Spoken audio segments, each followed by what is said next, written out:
ताजपुर एक छोटा सा गांव था। यह गांव अपनी सादगी और प्राकृतिक सुंदरता के लिए जाना जाता था।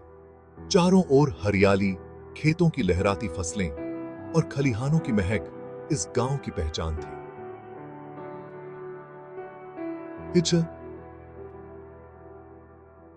खलिहान और मंदिरों से सजा यह गांव शांत और निर्मल था। यहां के लोग मेहनती और ईमानदार थे, जो अपनी छोटी छोटी खुशियों में संतुष्ट रहते थे। यहीं एक साधारण से परिवार में तिलू का जन्म हुआ। तिलू का परिवार भी गांव के अन्य परिवारों की तरह ही साधारण था, लेकिन उनके दिलों में एक विशेष स्थान था।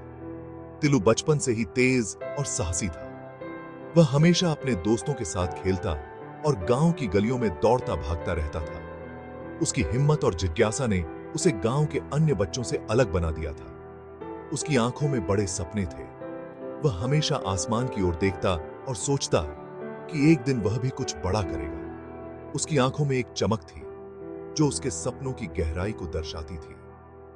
वह कुछ अलग करना चाहता था। तिलू का मन हमेशा कुछ नया करने की ओर आकर्षित रहता था। वह अपने सपनों को साकार करने के लिए हर संभव प्रयास करना चाहता था, लेकिन किस्मत को कुछ और ही मंजूर था।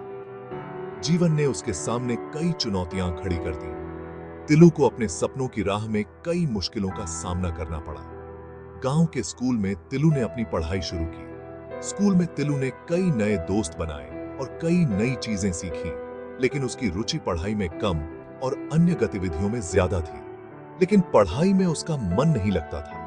वह हमेशा कक्षा में बैठकर सपनों की दुनिया में खोया रहता था। उसकी कल्पना शक्ति बहुत प्रबल थी, जो उसे वास्तविकता से दूर ले जाती थी।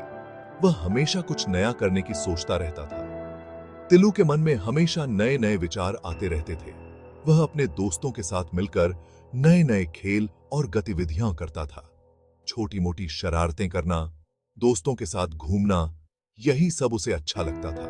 तिल्लू और उसके दोस्त गांव में हर जगह मस्ती करते और शरारतें करते रहते थे। उनकी हंसी और शरारतों से गांव की गलियां गूंज उठती थीं। धीरे धीरे उसकी यह शरारतें बड़े अपराधों का रूप लेने लगी। तिलू की शरारतें अब सिर्फ मजाक तक सीमित नहीं रहीं, बल्कि उन्होंने एक गंभीर रूप ले लिया। उसके इस बदलते व्यवहार ने उसके परिवार और गांव वालों को चिंतित कर दिया। तिलू के माता पिता और गांव के बुजुर्गों ने उसे समझाने की बहुत कोशिश की, लेकिन तिल्लू पर इसका कोई असर नहीं हुआ। वह अपनी ही दुनिया में मस्त रहता और अपने ही तरीके से जीवन जीता। तिल्लू के जीवन में एक ऐसा मोड़ आया जब उसे अपनी गलतियों का एहसास हुआ। उसने सोचा कि अब उसे अपनी जिंदगी को सही दिशा में ले जाना होगा।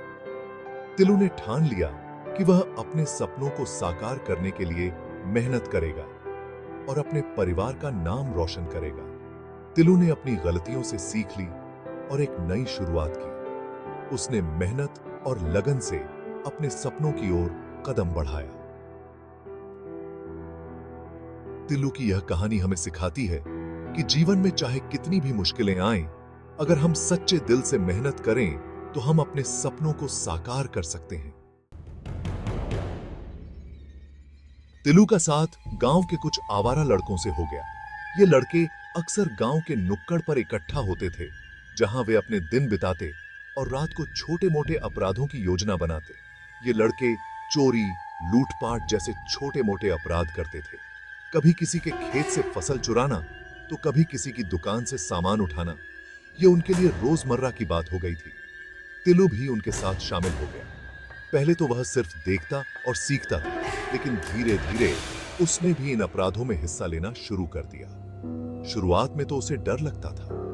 हर बार जब वह किसी अपराध में शामिल होता तो उसका दिल जोर जोर से धड़कता और उसे लगता कि कहीं पकड़ा ना जाए। लेकिन धीरे धीरे उसे भी अपराध करने में मजा आने लगा। उसे इस बात का रोमांच महसूस होने लगा कि वह कानून को चकमा दे रहा है और अपने दोस्तों के बीच उसकी इज्जत बढ़ रही है। उसकी हिम्मत बढ़ती गई और वह बड़े बड़े अपराध करने लगा। अब वह सिर्फ छोटे मोटे चोरी नहीं करता था, बल्कि बड़े घरों में सेंध लगाने और महंगे सामान चुराने की योजना बनाने लगा। एक दिन तिलू और उसके साथियों ने एक बड़ी चोरी की। उन्होंने गांव के सबसे अमीर आदमी के घर में सेंध लगाई और वहां से बहुत सारा कीमती सामान चुरा लिया। इस घटना ने पूरे गांव को हिलाकर रख दिया। लोग डर और गुस्से में थे और हर कोई इस बात पर चर्चा कर रहा था कि आखिर यह सब कैसे हुआ। पुलिस तिलू की तलाश करने लगी। गांव में पुलिस की गश्त बढ़ गई और हर कोई तिलू और उसके साथियों के बारे में जानकारी देने के लिए तैयार था। तिलू भागकर शहर चला गया। उसे पता था कि गांव में रहना अब सुरक्षित नहीं है, इसलिए उसने शहर की ओर रुख किया, जहां वह भीड़ में खो सकता था। शहर में उसने अपराध की दुनिया के कई बड़े नामों से मुलाकात की। यहां उसे और भी बड़े अपराधियों का साथ मिला, जिन्होंने उसे और भी खतरनाक अपराधों में शामिल कर लिया और भी बड़े रहस्य दी। शहर में तिलू ने अपनी चतुराई और साहस से जल्दी ही अपनी पहचान बना ली। वह एक साधारण परिवार से था, लेकिन उसकी महत्वाकांक्षाएं बहुत बड़ी थीं। तिलू ने अपने दिमाग और हिम्मत का इस्तेमाल करके अपने लिए एक अलग रास्ता चुना। उसने अपना खुद का गैंग बना लिया।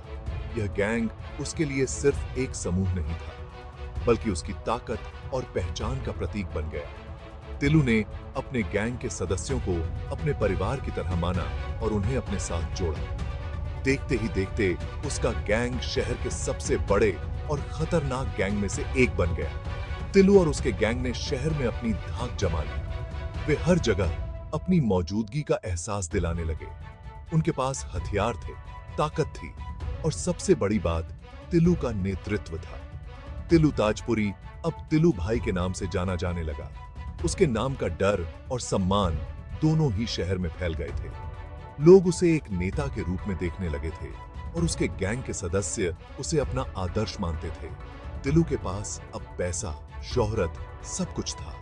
उसकी जिंदगी में अब किसी चीज की कमी नहीं थी। वह महंगे कपड़े पहनता, बड़ी गाड़ियों में घूमता और आलीशान घर में रहता था। उसकी हर ख्वाहिश पूरी हो रही थी, लेकिन इसके साथ ही उसके अंदर का इंसान कहीं खो गया था। तिलू के दिल में अब पहले जैसी मासूमियत और संवेदनशीलता नहीं रही।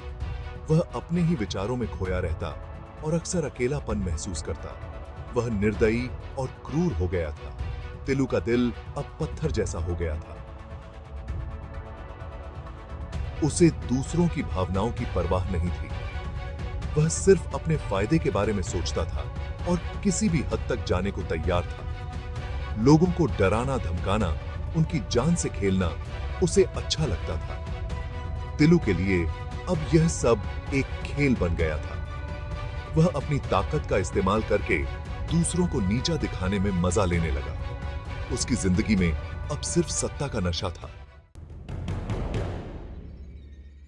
सफलता का नशा तिलू के सिर चढ़ गया। वह खुद को सबसे ताकतवर समझने लगा। उसे लगता था कि उसे कोई हरा नहीं सकता। उसने अपने पुराने दोस्तों और शुभ चिंतकों की बात मानना छोड़ दी। तिल्लू का घमंड इतना बढ़ गया कि उसने अपने ही गैंग के कुछ लोगों को नाराज कर दिया।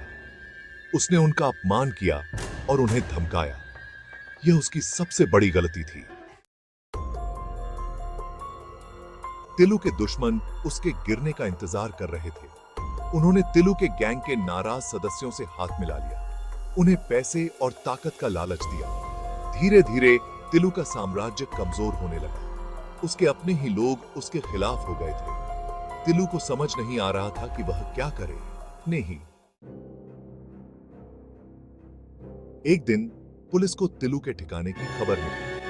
पुलिस ने पूरी तैयारी के साथ तिलू के अड्डे पर हमला बोल दिया। तिलू और उसके साथियों ने पुलिस का जमकर मुकाबला किया, लेकिन पुलिस के सामने उनका टिकना मुश्किल था। आखिरकार तिलू को गिरफ्तार कर लिया गया। तिलू की गिरफ्तारी के साथ ही उसका साम्राज्य टूट गया। उसके साथी या तो पुलिस के हत्थे चढ़ गए या फिर भाग गए। तिलू का नाम अखबारों की सुर्खियों से गायब हो गया। जिस अपराध की दुनिया में तिलू ने राज किया था, वही दुनिया अब उसे भूल चुकी थी।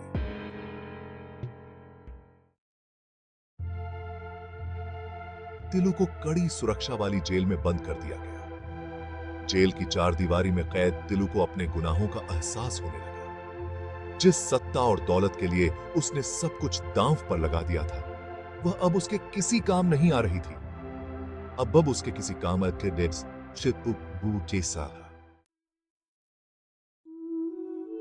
तिलू की कहानी हमें यह सीख देती है कि अपराध का रास्ता भले ही आपको कुछ समय के लिए सफलता दिला दे, लेकिन अंत में यह आपको सिर्फ और सिर्फ बर्बादी की ओर ले जाता है। सच्ची खुशी और सुकून ईमानदारी और नेक रास्ते पर चलने से ही मिलता है।